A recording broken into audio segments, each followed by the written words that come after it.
Your local election headquarters present the St. Louis County Executive Debate.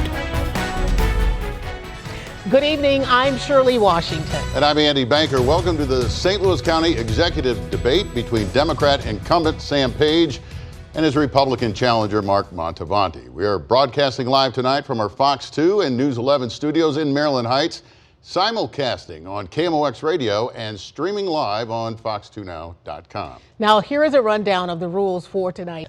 We will be reminding the candidates of those times throughout the debate tonight. This bell will sound when their time is up. County Executive Page, because you are the incumbent, you will go first with your opening statement, followed by Mr. Montalvanti. County Executive Page, you're up. You have 60 seconds. Thank you. Look forward to your questions. Gentlemen, thank you both. We want the viewers to be aware that last week, representatives from each campaign drew cards to determine who would get the first question in tonight's debate. The Montalvanti campaign picked the highest card, so Mr. Montalvanti, you will go first. Mr. Montalvanti, you ran for St. Louis. Mr. County Executive, the homepage of your campaign website has the following headline: restoring honesty, accountability, and transparency to St. Louis County. But in the last year, your chief of staff was forced to resign amid allegations of a sex video made in office. Also, a jail aide that you appointed has recently been convicted in federal court of wire fraud. If reelected to another term, sir, how do you plan to ensure that you live up to that credo on your website? 60 seconds. Thank you. Well, in St. Louis, We're going to stay on the issue of school violence and guns. St. Charles County is using ARPA funds to put armed police officers in every school in unincorporated portions of St. Charles County, including elementary schools. What are your plans, gentlemen, specifically to keep schools safe in parts of St. Louis County that you control? 60 seconds, Mr. Montalvanti. Well, I think those have communicated with the state first. County Executive Page, do you believe this should be left sort of in the realm of the state and the school boards? What would you do to protect teachers, students, administrators in classrooms that are right now, in a lot of cases, soft targets? You have 60. so what I've done so far. Thank you both. Now to the issue of abortion. A complete ban on abortions with no exceptions is now in effect in the state of Missouri. County Executive Page has supported using ARPA money to help cover travel expenses for access to abortion services.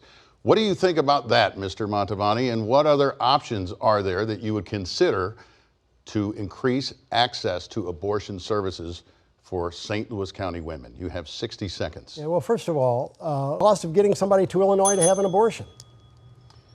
Thank you. County Executive Page, what should the county's role be on the issue of abortion moving forward? You have 60 seconds. Well, I'm the only candidate in this race endorsed by pro-choice. Gentlemen, according to reported projections, St. Louis County faces a budget deficit in the tens of millions of dollars in the upcoming year alone. At this rate, reserve funds that are used to bridge the gap and cover that deficit will run out by 2024, 2025. What is your plan to balance the budget, and will you consider raising taxes and or cutting jobs and services in St. Louis County? You're up, Mr. Montalvanti, 60 seconds. Yeah, so first of all, it's important to... County Executive Page, your plans for balancing the budget, sir, and would you look to raising taxes and or cutting jobs and services in the future from the county? 60 seconds. So the county has had their customers pay that tax, and services that are purchased online do not. Let's follow up here, Mr. Montalvanti. An online sales tax, would you favor that kind of proposal? Are you absolutely refusing any taxes of any kind? And if you do that, what are your concrete examples of the waste, fraud, and abuse that you can eliminate to make up that budget gap? Yeah. 30 seconds. I am absolutely... You had a little bit of an extended time there, so Mr. Page, we'll give you up to a minute for a rebuttal here, should you care to use it. 48%. Now to an issue that just never seems to go away. In the city of St. Louis County, the entire region, there have been several plans, multiple floated through the years, that call for merging St. Louis City and county services, if not government, certainly police departments. What is your position regarding a merger of the city and county to any extent? Partial? None at all? You have 60 seconds for your answers, Mr. Montalvanti. Yeah, I'm totally opposed to the merger at this point in time. Your position, Mr. Page, you have 60 seconds. The city. Thank you for your response. Mr. Page mentioned this topic earlier. The pot from the NFL settlement now sits at about $515 million. How much should St. Louis County get, and how should that money be used? Mr. Mantovani, 60 seconds. Well, first of all, And we're working on the Rams settlement as well. Gentlemen, I just looked at the clock. I apologize, Mr. Mantovani. I know you had your hand up, but it is 7:53. The hour has gone quickly, and you both made that happen. Appreciate your responses. It is now time for closing statements. Each candidate will get 60 seconds for their final remarks. Mr. Mantovani. Remember, Election Day is 1 week from today, Tuesday, November 8th. The polls will be open from 7 in the morning until 7 in the evening. And also remember, we will, of course, have live election night team coverage on Fox 2 and KPLR News 11. Local election coverage you can count on. Thanks for joining us for the St. Louis County Executive Debate, the one and only this campaign season. You saw it here. Good night. Good night. Fox 2 presents Hancock and Kelly. Yeah, good Sunday morning to you. Welcome to Hancock and Kelly on Fox 2, where we dive into the top issues of the week. On the right is John Hancock. Morning. And on the left, Michael Kelly. Morning. I'm Andy Banker, and on the agenda, what to do about the violent juvenile crime crisis now gripping the St. Louis region. The world reacts to an alleged murder at the hands of Memphis police. State lawmakers are looking at taking control of policing and prosecuting serious crimes in St. Louis. And Missouri's new attorney general takes on drag shows aimed at school kids. But we begin with the violent crime wave being carried out by teenage gunmen in the city of St. Louis and beyond. In an exclusive interview with Fox 2 during the past week, St. Louis Mayor Tishaura Jones praised police for arresting 3 suspects allegedly behind more than a dozen carjackings, holdups, and a murder, all within 48 hours. They should be held accountable. They should be held accountable to the fullest extent of the law. If you do the crime, you do the time. But I also think that somebody's picking up a paycheck is not picking up a gun. So what are we doing to provide opportunities to those young people who think that that's their only method of survival? The 3 were captured after crashing a stolen car, that was taken in a carjacking back on December 13th. St. Louis County Police arrested another 2 teens who were part of a group wanted by federal authorities for stealing guns from a sporting goods store in Fenton. Police say they then used the guns in at least a half dozen burglaries. Last weekend, St. Louis police captured teen gunmen breaking into cars at the New City Foundry attraction in St. Louis. The teens' accomplices shot at police, and those 2 teens who got caught ended up being released later that night. The police did take their guns. John, the carjackings haven't stopped. There have been more since these arrests earlier this past week in the city. What should be done about these young, violent offenders who seem to slip through the cracks of adult prosecution? Well, they do because our laws are antiquated. To throw the book at these people, but that's what needs to happen. The state law does go to great lengths to protect juveniles. I mentioned the ones in the county. We just want to know, have they been arrested? Are they in the juvie court? They can't tell you. Yeah, and I it's think this illegal is to a share that place with the where public. the state ought to be addressing the laws and changing them, particularly to deal with this, because this is a growing issue. Well, I think there's some police intelligence that, you know, the powers behind the crime wave are older people. Of course and they are. essentially employ younger people. That's exactly right. Who won't get tied up in adult court. And the minute a gun is deployed in the commission of a crime, an adult crime, and you need to be dealt with it. The 13, I mean, we're hearing. Right. Too, Yeah. So that's... The other thing that's really messed up here is, have you read the accounts that came as last weekend's spree of robberies went on, is the miscommunication or non-communication that exists between the courts, the prosecutor, the police. Yep. Authorities in Memphis released body cam video showing police beating 29-year-old Tyree Nichols during a stop for reckless driving earlier this month. He died from medical complications after that wicked beating. 5 police officers now face multiple felony charges, including second-degree murder. The officers are black. The Memphis police chief calls their actions heinous and inhumane. Your thoughts, Michael Kelly? We're not going to show the video. Yeah, what other description would there be than what we witnessed in that video? It turned my stomach. They deserve everything that's coming at them. Can you blame people for wanting to defund police when you see things like this? That's where that movement was born. Yeah, Cases like this. Yeah, you can blame people for defunding the police. You know, As we began our broadcast last week, news was breaking of an overnight mass shooting in Monterey Park, California. there was another mass shooting the next day in Half Moon Bay, California. This was a workplace shooting at flower farms where 7 were killed. The gunman is now in jail. This followed the murders of 11 people celebrating the Lunar New Year at an Asian dance hall in Monterey Park. Should the focus be on doing something about these weapons? They were already outlawed. Exactly. Most crime in this country that's committed with weapons is committed with illegal weapons. This doesn't What do you exist think in about Europe. that? Doesn't it? We don't see these mass shootings happening in Europe where there's don't not have the the guns. pervasiveness of the guns. And now we throw in these military-style weapons, automatic weapons. What if this happens at your granddaughter's daycare or it happens at a school? Is that when Republicans are going to start to realize this is insane what we've got going on with guns in this country? That cat is out of the bag. There are millions of these guns in this country, and you could say, wouldn't it be great if they weren't here? Well, they're here. Couldn't Congress take some hard and fast action on mental health and these weapons? Could you go door to door with people who you got to open up some of those medical records or something? I don't know. If people truly want to have these type of weapons, why can't they be registered? To the issue of classified documents now, presidents and vice presidents, past and present, mishandling them. Former Vice President Mike Pence now joins President Biden and former President Trump on the list of those keeping classified documents illegally where they shouldn't be.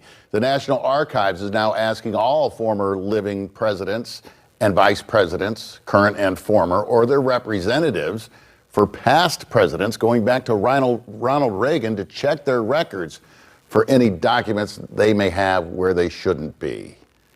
What should happen? Does this let all the other current people off the hook now when you're going back and looking at Obama and Dick Cheney? Yeah, potentially, George I W. guess. I mean, who doesn't have a classified document? Does it get any more serious than this, aside from gun violence? I mean, these are serious crimes, aren't they? They certainly could be. And still to come on Hancock and Kelly, Missouri's new Attorney General takes on drag shows aimed at school kids.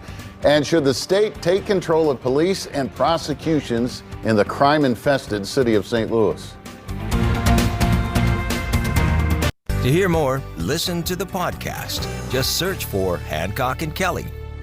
Missouri lawmakers are considering a bill that would allow the governor to appoint a special prosecutor for violent felony cases in the city of St. Louis, where crime rates are among the highest in America, but prosecutions are not. This is not a misperception. It's a reality. It can only get worse unless we get it under control. The city is at a tipping point. Suspects in thousands of cases, crime cases going back to 2020, both misdemeanor and felony, are awaiting a decision from St. Louis Circuit Attorney Kim Gardner and her team of prosecutors on whether to file charges. They're free until that decision is made. St. Louis police put that number at 4,200. Gardner's staff put it below 3,800. The new proposal would allow a special prosecutor to handle specific violent crimes, murders, shootings, robberies, and carjackings. State lawmakers are also considering a bill that would put the city police department back under state control. Michael, good idea, bad idea? I don't know. We've got to do something. Kim Gardner is a failure. What about state control of the police department? I mean, voters spoke on that in 2012, I think. Right. Well, we'll see. These aren't just Republicans pushing that. Donna Right. Behringer, who you heard from, is a Democratic state rep from the city of I St. think it was Louis. Bob Dylan who said, the times, they are a-changing. Remember, if it's Sunday in St. Louis, it's Hancock and Kelly on Fox 2. See you next week. Edmondson lost both her legs in the crash. So the accusation by critics here is that not only is this prosecutor's office a total mess, not only could this DA end up getting in serious trouble herself, but another murder defendant could go free based on sheer incompetence. Joining me now is Andy Banker, anchor and reporter for the Nexstar affiliate in St. Louis. He has been covering this case and Kim Gardner more broadly. Thanks very much for coming on the program. Appreciate it. First, let me start with the Jones case. This seems like they feel like they have a strong case that prosecutors would be eager to take to trial, right? Yeah, slam dunk, Dan. It was supposed to start 3 days ago. No one showed up from the circuit attorney's office. We later find out that's because the attorney handling the case was on sick leave. But no one told the judge. No one asked the judge for a delay. No one said, hey, we have an attorney on sick leave. Can we delay this? And this defendant Jonathan Jones, has invoked his right to a speedy trial. The judge says that means this trial has to wrap up by next Wednesday, April the 26th. He has set a court date for Gardner to appear on a possible contempt charge for Monday, the 24th. So the clock is ticking, and it very much looks like this may be another murder defendant in the city of St. Louis who goes free because of mismanagement in the circuit attorney's office. I was going to ask you, so it does sound like it's likely at this point that the judge is going to dismiss the case entirely? I mean, it's possible. The intimation from him and in his court order is that his hands are tied. This man, the accused killer, Jonathan Jones, has a right to a speedy trial. That means, according to the judge, that it has to be completed by April 26th. The legal clock has been ticking for a while in this one, and they thought, no problem, they'll get it done starting April 17th. Yeah. But no one showed up to prosecute the case. So in that earlier case you mentioned, Brandon Campbell, now he did get rearrested, and he pleaded guilty to manslaughter a month or two ago, and he got sentenced to 15 years.